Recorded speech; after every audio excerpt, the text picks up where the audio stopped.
Americans are fed up with inflation, and now the Fed is promising that they are going to do something about it. The only problem with that is that their main tools that they've ever used in the past in order to try and bring inflation down can't be used right now because the economy and the US government just simply cannot afford it. With more spending on new endless wars, deficit spending going through the roof, never slowing down, and now the yields on long-term treasuries breaking out to new highs. The Fed seems to be stuck in between a rock and a hard place hoping for a miracle. So what is the plan? First, let's look at the inflation data. We can see that compared to the last couple of decades, the inflation that we are seeing right now is much, much higher. We are getting now into normal levels for the 70s when the United States was very close to tipping into hyperinflation after it took the entire world off the gold standard. The dollar was being devalued every single year. They were printing money like nobody's business, and inflation was just out of control for over a decade. And the last half a decade means many Americans are afraid that we are just in a repeat of the 70s again, and we have no end in sight for prices that just continue to skyrocket higher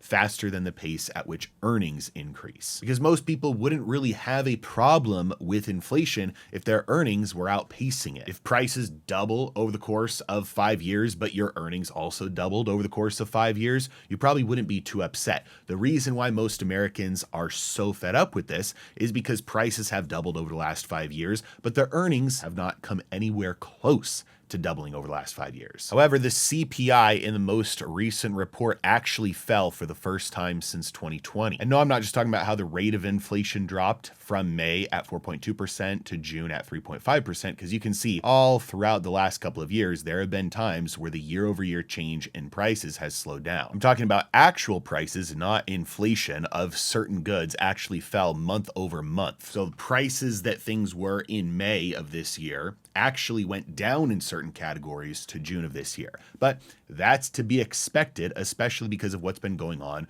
with energy recently. When you have a big spike in energy prices from a brand new war, and then that comes to a temporary end, then those prices are going to fall the next month. And that is why the monthly inflation figures don't really provide that much reassurance to Americans, because the annual gauges still point to prices going up. And pretty much everybody is in agreement that the weakness on this month's inflation report is temporary and will be gone as soon as next month's inflation reading. Now, in case you haven't been paying attention recently, we have a new person in charge at the Federal Reserve. His name is Kevin Warsh, and he has vowed to get inflation under control. Last Tuesday, he was before Congress giving testimony and answering questions about how he plans to deliver on this promise that he has made over and over and over again, that he is going to get price stability back and get inflation back down to 2%. And he said, we have the tools to do it. Over the coming period, they're going to be looking at the extent and timing in which they would need to deploy those tools. Now, many traders were betting on a Fed rate hike coming as soon as their next meeting in just a couple of weeks. But after this monthly drop in the inflation reading, you can see that short-term interest rates fell as a result of that inflation reading coming in cooler than expected. But this statement from Kevin Warsh before Congress is the closest he's come to saying that he may indeed actually raise rates in order to get inflation down. Now, if you stay till the end of the video, I'm going to show you why I don't think that is the tool that they are going to use, but he's saying that no matter what it takes, they're going to make sure that inflation gets taken care of. Just to reiterate how adamant he's been about this, he said the members of our committee have no tolerance for persistently elevated inflation. We share a resolute commitment to restoring price stability. He said, if we get policy right, and we will, the inflation surge of the last 5 years will be a thing of the past. He's also mentioned multiple times that they are looking at the number to the left of the decimal point with inflation, not the numbers to the right of the decimal point, which means that when he sees inflation from 3.3 to 3.8, 4.2, 3.5, he's not looking at that as victory, saying, oh, we went from 3.8 down to 3.5. He says we're looking at the other number, the big one, the 3. Talking about the latest inflation reading being slightly lower, he said there might be some that look at this morning's data and say, oh, mission accomplished, everything is swell. That is not my view. Again, he's looking to crush inflation. He wants the Federal Reserve to get their reputation back as being able to be in control of the things that they are mandated to control by Congress, namely price stability. Hey, real quick, if you are an active investor and your portfolio is not growing as fast as you'd like, then I would like to give you a free gift. This is something I've been working on for a long time. My team and I put together a portfolio stress test. We looked at the top 6 risks that people are exposed to in their portfolios many times without even knowing it. And most importantly, what you can do to fix it. So we built this really cool questionnaire quiz on my website where you can input all the information about your portfolio, your investing goals, and then it's going to spit out for you a customized blueprint that shows you where you're currently at and what you need to do to get to the next level. So no matter what is holding your portfolio back and no matter what risks you're exposed to, maybe without even knowing, I want to help you find and fix your vulnerabilities, again, completely free. Once you go through this little 1-minute questionnaire on my website, it's going to send you a customized blueprint to your email, PDF you can download and you can keep it forever. And that's going to give you access to all of my courses. I've created literally hundreds of hours worth of educational content that I used to sell for hundreds, sometimes even thousands of dollars. This is now my free gift to you. You can access it 100% completely free of charge. It's going to give you all the education, all the strategies and tactics that you need in order to fix your portfolio. All you need to do is go through the questionnaire, open up the email, save that PDF, and get to work. If you'd like to take advantage of this, all you have to do is go to my website, heresy.financial/stress test. The link is in the description below as well. It's heresy.financial/stress test. Plug in your portfolio information and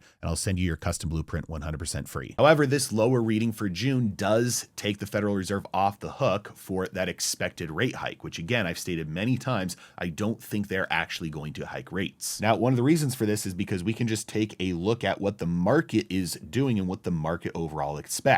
We're going to take a look across the entire yield curve, starting with the 6-month yield. We can see that prior to the inflation reading, it started much higher. And then after that inflation reading came straight back down, which means short-term rate hike expectations are now gone. If we look at the 1 year, the same exact thing happened. It's still elevated beyond where it was just a couple of weeks ago, but still we had a drop. But you'll notice something interesting as we move farther along the curve. Now we're on the 2 year. Even though there was a drop, we still see a very strong trend higher. 10-year yield as well. There was a little drop today, but it shot right back up. 20-year yield and 30-year yield. All of the long-term yield, long-term charts are showing a clear expectation and move higher. Now, this is something that the US government simply cannot afford. This is why at the beginning of the current administration, beginning of 2025, Treasury Secretary Scott Bessent said that he, referring to President Trump, and I are focused on the 10-year Treasury. And that is because the 10-year is basically like the benchmark for borrowing costs across the curve. Even though mortgages are 30-year mortgages, most of them get paid off, refinanced, or the house gets sold, so the mortgage is paid off that way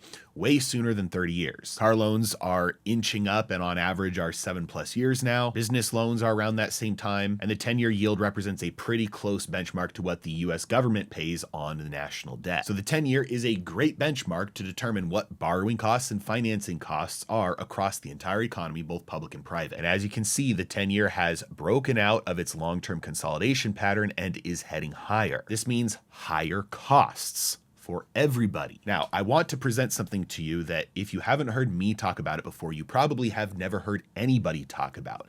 And that is that the traditional way that the Federal Reserve attacks inflation is actually counterproductive when you have an economy with a lot of debt and a lot of leverage. The traditional thinking is that if the Federal Reserve lowers rates, then that increases inflation. If the Federal Reserve raises rates, then that will decrease inflation. But let me ask you a question about just your personal finances. If the interest rates on the debt that you carry, whether it's credit card debt, auto loans, your mortgage, or any other debt, if that interest rate goes up, does your life get more expensive or less expensive? Your life gets more expensive. You have to take cash flow that was allocated somewhere else, whether that's savings, luxury expenses, or basic necessities, and you have to reallocate that to a higher cost of servicing that debt. And maybe you can't afford that for the long term, so now you have to aggressively pay that debt down in order to just continue to affording the same things you were before. Now let's talk about the US government. If the government's borrowing costs go up, that means that it either has to tax more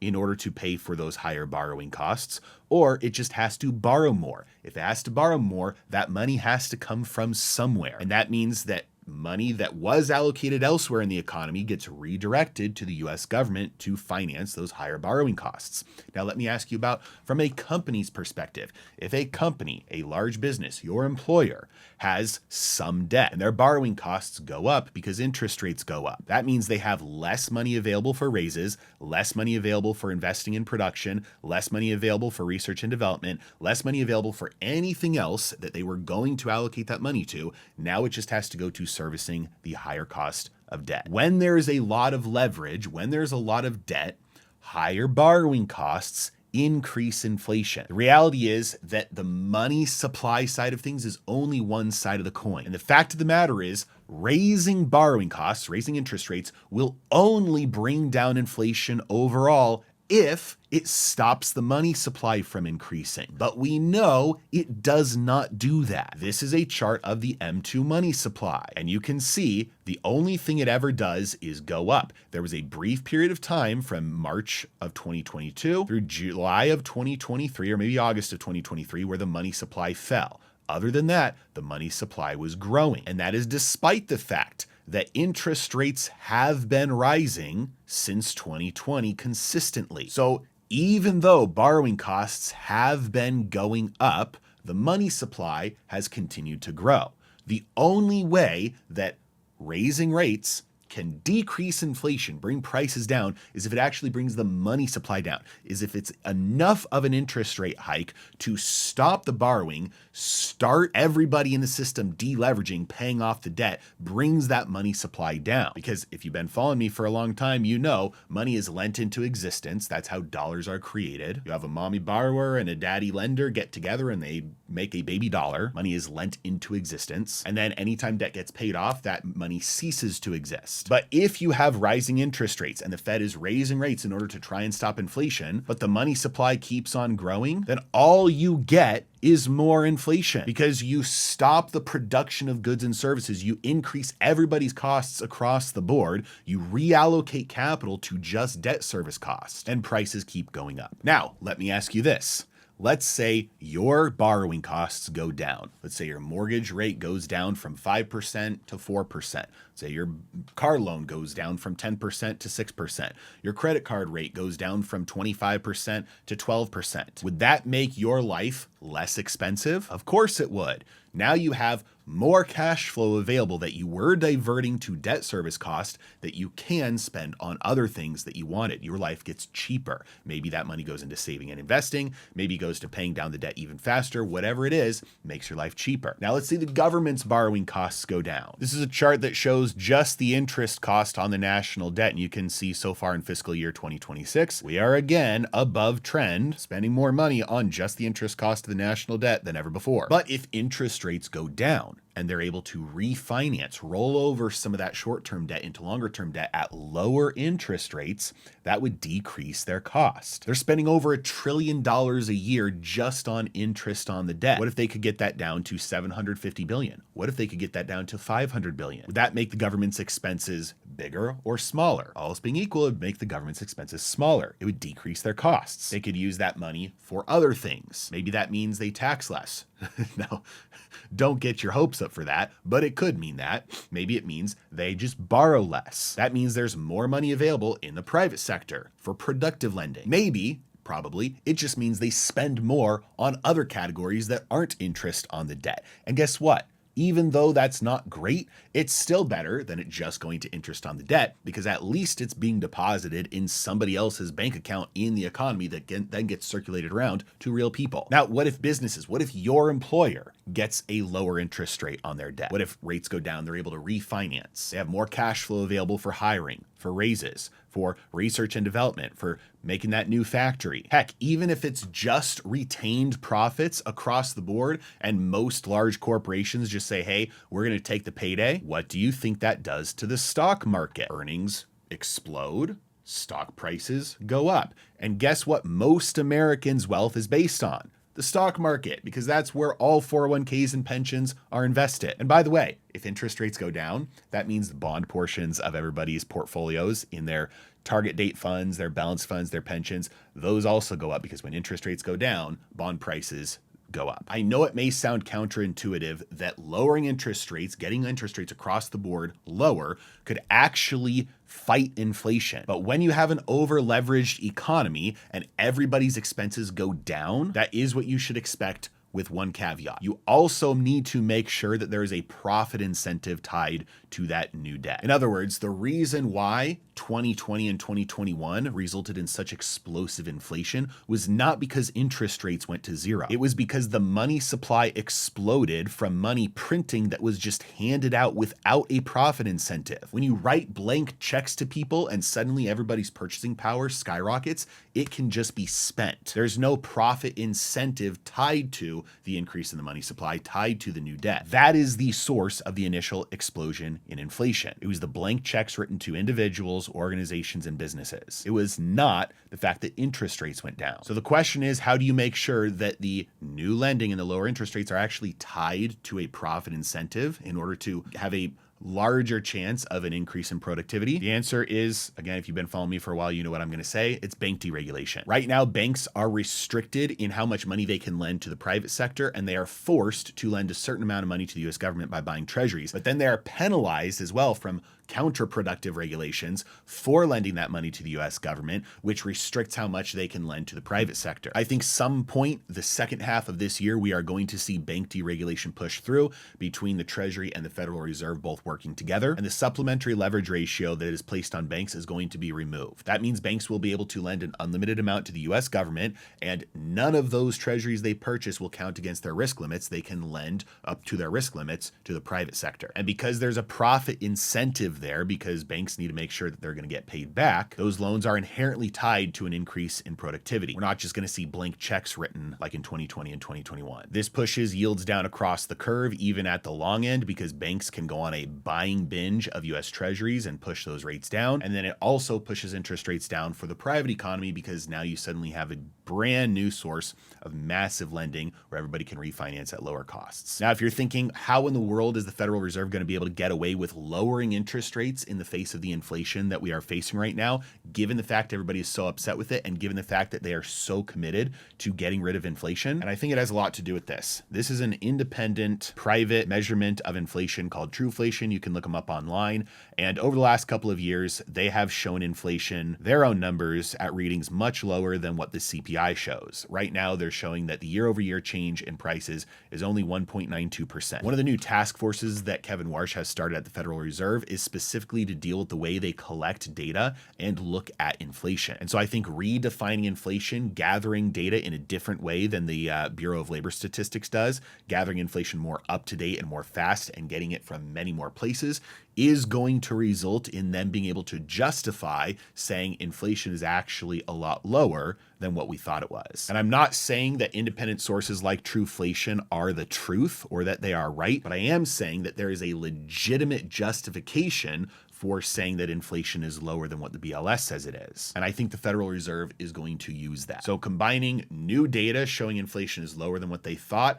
paired with lowering interest rates, paired with bank deregulation, we're probably going to see real inflation numbers actually come down, and a boom started in the economy and in the markets through that increased lending capacity of banks and increased borrowing and spending capacity of productive businesses. It's a boom you will probably want to take advantage of, but please be careful, because if you know anything about booms, you know they're always followed by busts. One last note, if you're an active investor and your portfolio is not growing as fast as you'd like, my team and I put together a completely free gift for you. It's called the Portfolio Stress Test. All you have to do is answer some questions about your portfolio and your investing goals, and then it will email you a custom blueprint that will help you fix the vulnerabilities in your portfolio that you maybe didn't even know were there. It's also going to give you access to all of my courses, hundreds of hours of education, strategies, tactics on investing and trading that you need in order to fix your portfolio. Again, this is all completely free stuff I used to charge a lot of money for. Your gift free. To access it, just go to heresy.financial/stress test. The link is in the description below.